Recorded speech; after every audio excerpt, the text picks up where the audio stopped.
Ons moet die tijd van die aanden uitgaan. Als we in de ochtend gaan van die middag, dan vang die boeren voor ons op je wortelwing of zo krijgen ons. Dan vatten we goed af, of ons la klas aan, of soms dan vatten we die goed aan en dan laten we voor ons gaan. Het is gevaarlijk, maar ons allemaal zoeken we een loving.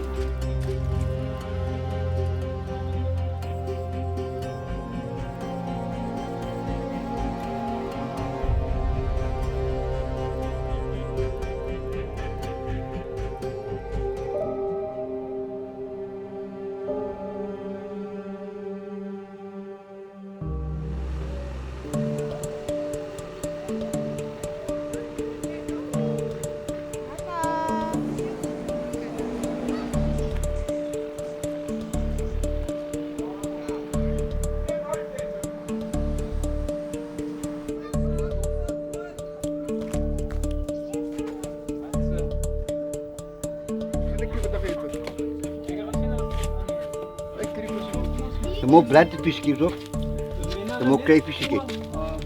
Dan gaat die niet water en leed me zo. Zo kom je te krijgen wat je nou afgenomen met de lokom hier. Verstaan? Als je nou optrekt, van ik hier onder toe en die zakje blijft boer. Eerst toen zat een koek van 200 rand kreeg, 15 rand. Maar hij wat ik geld was bij je geweest en was min, maar nou is het. Nou koek is met die kilo was nou. Verstaan? Tegen 70 rand, tegen 80 rand kilo. Maar die aas alleen, die bijt. Als een boxje 120 rand.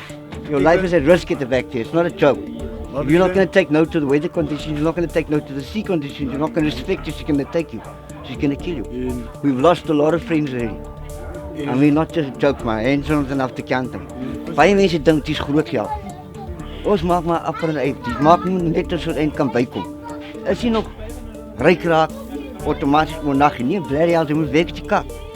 En as 'n kak weet hoekom kry jy as jy kry siek, die polisie vang jou. Jy moet heeltyd op 'n is poaching. Soos jy kan verstaan, maar die ding is die is ons lewe. Sonder dit gaan ons honger. Verstaan?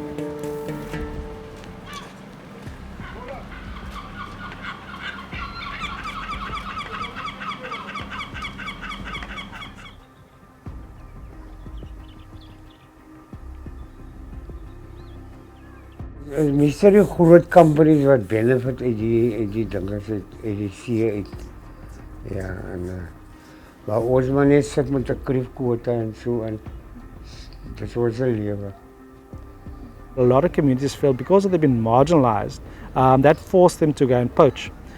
So what we're trying to address here is to say that now we are listening to you as a community, and we are giving you access now to resources, legal access, and we would like to work with communities, and in hoping in that way, by working with communities, we can also reduce the poaching element.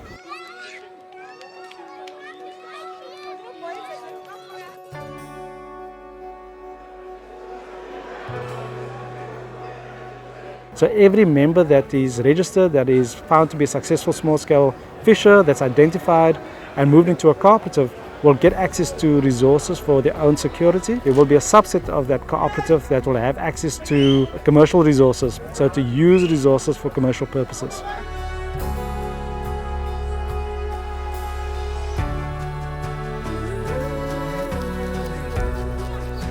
The policy is a very good policy. The fishers will now, for the first time, have a sense of ownership of these resources. But the practical way of implementing the policy will also face further challenges. The resource on which these people depend is highly depleted. For example, if you take the West Coast rock lobster, so it is therefore very important that we look at making the communities to be aware that it's not about catching more fish, it's about what you do about the catch that you catch today.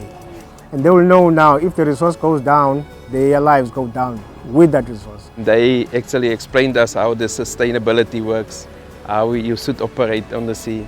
And I believe most of the guys are prepared to do that, as long as they get that stuff that the government was now like promising them. If we are serious about this process, government will put in adequate resources that will make these cooperatives economically viable. If not, insufficient resources are put in that basket. we're not going to address the issue of poaching. People feel still that they've been cheated, they have not been given sufficient resources to make it viable. Hopefully when it's implemented, everybody will be a success.